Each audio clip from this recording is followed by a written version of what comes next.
Salam, hər vaxtınız xeyir, abituriyentlər.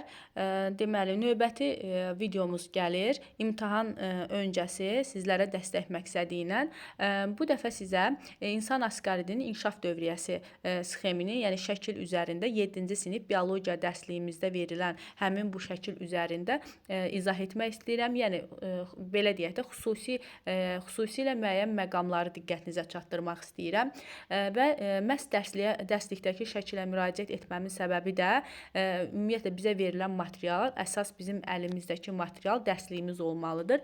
Dərslikdəki şəkilləri yaxşı öyrənməliyik. Materialla bərabər imtahanda bizim qarşımıza çıxan hər bir sualı ancaq belə olduğu halda daha dolğun və düzgün cavablandıra bilərik. İnsan asqaridi sapqurtlar tipinin əsl sapqurtlar sinifinə daxildir və asqaridin quruluşundan danışmayacağıq bugün. Bugün ancaq onun deməli inkişaf dövriyyəsindən danışacağıq. Biz bilirik ki, 10-cu sinif biologiya kitabımızda asqaridi geohelimitlərə aid etmişik. Asqarid deməli inkişafını deməli aralıq və əsas sahibi dəyişmədən tamamlayır. Onun yeganə sahibi insandır. Asqarid bir sutkada 200 minə qədər yumurta qoyur. Bu parazitizmə uyğunlaşmadır. Parazit həyat tərzi ilə əlaqədar olaraq bir sutkada 200 min yumurta qoyur və asqarid insanın nazik bağırsağında parazitlik edir. Nazik bağırsaqda yaşayan yetkin asqarid yumurtalarını buradaca qoyur və yumurtalar insanın nəcisi vasitəsilə ətraf mühitə düşür. Bir dəqiqə. Burada fikir verirsiniz, yumurtalar nəcis vasitəsilə torpağa düşür və yumurtanın içərisində sürfə məhz torpaqda inkişaf edir. İkinci şəkildə də biz bunu görürük. Asqaridin geohelimitlərə aid edilməsi də məhz bu səbəbdəndir.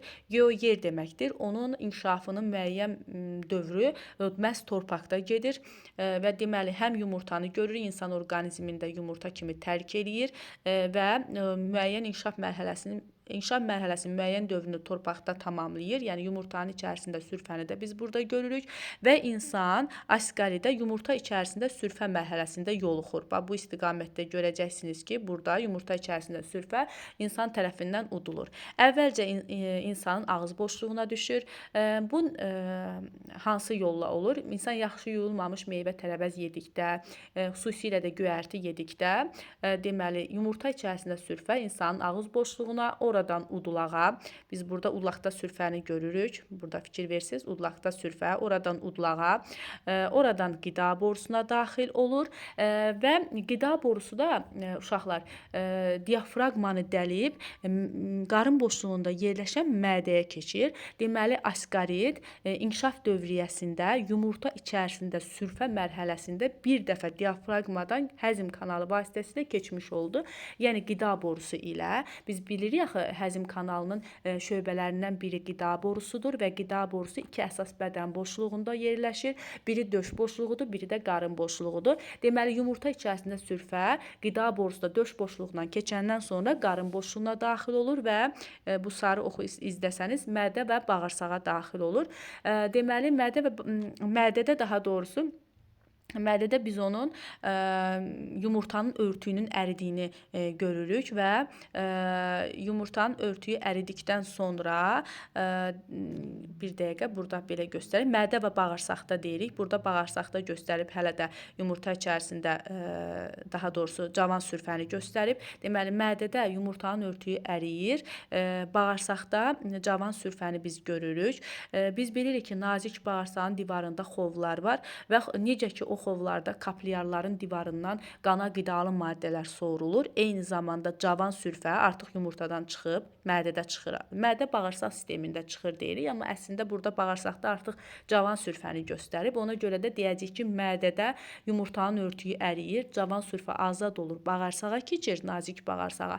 Nazik bağırsaqdan isə qidalı maddələrlə bərabər qana sorulur. Biz də bilirik ki, bağırsaqdan qan birinci qaraciyərin qapı venası ilə təmizlənmək üçün zərərli maddələri zərərsizləşməsi üçün qaraciyərə gəlir və buradan da görürük ki, qan ilk növbədə qaraciyərə gəldi, qaraciyərə və qanla bərabər cavan sürfə də qaraciyərə gəlir. Sonra bizə yaxşı məlumdur ki, böyük qan dövranında orqanlardan, xüsusilə aşağı orqanlardan gələn qan, venoz qan aşağı boş venaya tökülüb ürəyə qayıtmalıdır. Eləcə də qaraciyərdə venoz qan qaraciyər venası vasitəsilə aşağı boş venaya tökülür və aşağı boş venada qanı ürəyin sağ qulaqcığına gətirir. Ürəyin sağ qulaqcığına gələn qan orada taylı qapaqlar, yəni deməli qulaqcıqların sistolası, yəni ürəyin birinci fazasında qulaqcıqların sistolasında qulaqcıqlar yığılacaq və taylı qapaqlar açılır və tökülür sağ mədəciyə. Sağ mədəciyə töküldükdən sonra özü də bilirik ki, sağ qulaqcıqla sağ mədəcik arasında 3 taylı qapaq yerləşir. Sağ mədəciyə töküldükdən sonra artıq ürək siklinin ikinci fazası başlayır. Sağ mədəcik yığılır. Bu dəfə sağ mədəciklə ağciyər arteriyası kötüyü, ağciyər kötüyü arasındakı aypara qapaqlar açılır və qan ağciyər kötüyünə vurulur. Ağciyər kötüyündən ürəkdən çıxandan sonra 2 şaxə verir. 2 ağciyər arteriyasına bölünür və ağciyər arteriyalar ürəkdən qanı gətirir hara? Ağciyərlərə. Deməli, qan buradan təbii ki, içərisində də cavan sürfə ilə gələcək ağciyərlərə. Ağciyərlərə gələn qan buradan həmin cavan sürfə buradan keçəcək bronxlara və bronxlarda xüsusi qıcıqlanma yaradacaq və qıcıqlandıqca da insan tez-tez öskürəcək və öskürək nəticəsində də insan ikinci dəfə, yəni öskürəyin nəticəsində insan ikinci dəfə ağız boşluğuna gələn cavan sürfəni udmuş olacaq. Deməli, əziz abituriyentlər, ikinci dəfə insan cavan sürfəni udduğu üçün yenidən qida borusundan biz sürfəni görürük. Deməli, qida borusu ilə öz inkişaf mərhələsində ikinci dəfə askarit diafraqmanı dəlmiş olacaq və buradan mədəyə, mədədən isə gələcək nazik bağırsağa və artıq burada çevriləcək yetkin qurda və cinsi yetişkənliyə çatanda da yumurta qoyacaq və çoxalacaq.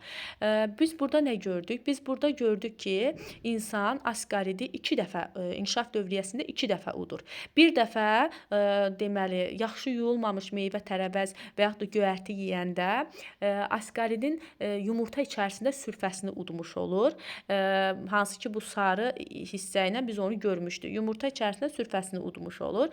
İkinci dəfə isə deməli, baxın, birinci dəfə yumurta içərisində sürfəni uddu. İkinci dəfə isə cavan sürfə ağciyərlərdən bronxlarda qıcıqlanma yaratdı və insan tez-tez öskürdü. Bəlğəm şəklində gəldi udlağa və udlaqdan yenidən uduldu və ikinci dəfə isə onu cavan sürfə mərhələsində udur. Deməli, 2 dəfə həzm kanalından keçmiş olur, bir dəfə yumurta içində sürfə şəklində, bir dəfə də cavan sürfə şəklində həzm kanalından keçmiş olacaq. Və hər ikisində də deməli qida borusu ilə keçir. Baxın, bir dəfə belə keçir, bir dəfə də belə. Bir dəfə keçəndə burada yumurta içində sürfə gəldi, keçdi. İkinci dəfə isə cavan sürfəni udmuş oldu və 2 dəfə həzm kanalı vasitəsilə diafraqmada keçmiş olur. Bir dəfə isə əziz şagirdlər, bir dəfə isə biz axı bayaq qeyd elədik ki, deməli aşağı boş vena ilə qaraciyərdən qan ürəyə gəlir. Həmin o aşağı boş venada bir dəfə diafraqmanı dəlib, deməli çünki aşağı boş vena qarın boşluğundan qalxacaq və diafraqmanı dələcək, döş boşluğundakı ürəyə daxil olacaq. Bir dəfə də deməli qan dövranı vasitəsilə daxil olur. Ümumiyyətlə biz askaridə 2 qan dövranımızın hər ikisində rast gəlirik. Böyük qan dövranında da rast gəlirik, kiçik qan dövranında da rast gəlirik. Böyük qan dövranında belə ki, məsəl üçün qaraciyərin qapı venasıdır, qaraciyər venasıdır, aşağı boş venadır. Bunlar böyük qan dövranı damarlarıdır. Ağciyər kötüyü, ağciyər arteriyaları, ağciyərə gələn arteriyalar isə kiçik qan dövranı damarlarıdır. Deməli biz Asqaridə hər iki qan dövranında rast gələ bilərik. Bəs bizdən soruşsa ki, asqaridə məsəl üçün kiçik qan dövranında hansı mərhələdə rast gəlirik? Kiçik qan dövranı ağciyər kötüyü ilə başlayır. İki ağciyər arteriyası, ağciyər kötüyü ilə başlayır. İki ağciyər arteriyasından ağciyərlərə gedən damarlardır ki, burada asqarit cavan sürfə mərhələsində olur. Böyük qan dövranında bəs necə rast gəlir? Böyük qan dövranında da yenə sürfə mərhələsində rast gəlirik. Amma həzm kanalında biz birinci dəfə udulanda ona yumurta içində sürfə mərhələsində, daha sonra isə sürfə mərhələsində rast gəlirik. Burada bəzən testlərdə çaşdırılan məqam nədir? Çaşdırılan məqam odur ki, verir ki, məsəl üçün aşağıdakı orqanlardan hansında biz asqaridə rast gəlmərik. Orada variantlardan birində ağciyər venası, digərində ağciyər arteriyası qoyulur. Mən həmişə uşaqlara deyirəm ki, uşaqlar bax, asqarit, ağciyər arteriyası. 3 dənə A var burada. Deməli, asqaridə biz ağciyər arteriyasında rast gəlirik. Çünki ağciyər arteriyası ürəkdən qanı ağciyərə aparan damarlardır. Yəni, asqarit inkişaf dövriyyəsində ürəkdən ağciyərə gəlir. Əks istiqamət isə mümkünsüzdür. Əks istiqamətdə, yəni ağciyərdən yenidən ürəyə qayıtmır. Çünki ürəyə gələn damarların adı venadır. Əgər ağciyərdən ürəyə qayıtsaydı, ağciyər venalarında olardı. Ona görə asqaridə biz ancaq ağciyər arteriyasına rast gəlirik, ağciyər venasında isə rast gəlmirik. Bəzən variantlarda böyrək arteriyası, böyrək venası və s. verilir. Ancaq biz asqaridin inkişaf dövriyyəsini diqqətlə incələyəndə biz burada sadəcə qaraciyəri görürük. Onun da səbəbini sizə izah elədim. Çünki nazik bağırsaqda cavan sürfələr, hansı ki burada cavan sürfələr var, həmin cavan sürfələr nazik bağırsağın xovlarından qana sorulur. Çünki xovları özü də bir qat epitelidir. Xovları əhatələyir kapillyar, o da bir qat epitelidir.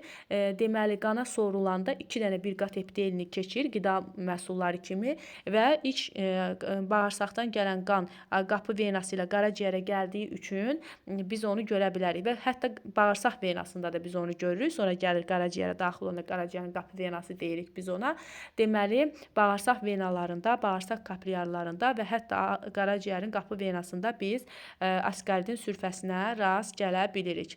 Asqaridin inkişaf dövriyyəsi bu qədər, yəni haqqında bu qədər və biz asqaridi yenə deyirəm geohelimitlərə aid edirik. Biz burada araq sahib görmədik. Onun bir sahibi var. O da insandır. Təhlükəli qurd xəstəliyidir. Ayrı cinsiyyətlidir. Dişisi ayrıdır. Erkəyə ayrıdır. Deməli, dişilərdə 2 yumurtalıq, sap şəkilli, erkəklərdə 1 ədəd toxumluq olur. Erkəkləri dişilərindən qısa olur. Yəni, kitabımızda o verilib. Artıq o hissələr əzbərçi məlumatlardır. Yəni, baxarkən fərqləndirmək olur. Bu qədər. Ümid eləyirəm ki, faydalı oldu.